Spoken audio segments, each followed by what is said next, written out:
If I could have did more, I would have. Ampa Garabanda is a nursing assistant by day and a DJ at night. Last night, he was on his way to promoting an event in Dinkytown when he and his friends stumbled across a man lying on the ground near the corner of Oak and University in Minneapolis. And so I checked his pulse. He had a super faint pulse. Around 11 last night, Minneapolis police responded to the scene. They say that man and another crossed paths at Sally's Saloon about a block away. Investigators say they left the bar, then got into an altercation that turned physical.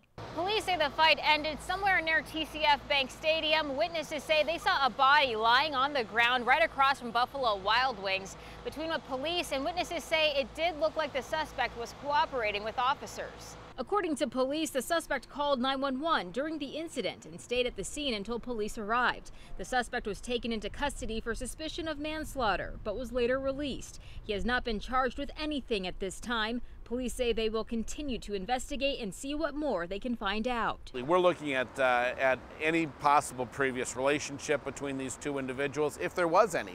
We're looking at possibly alcohol, any other factors that may have played into this. Camille Williams, KARE 11 News.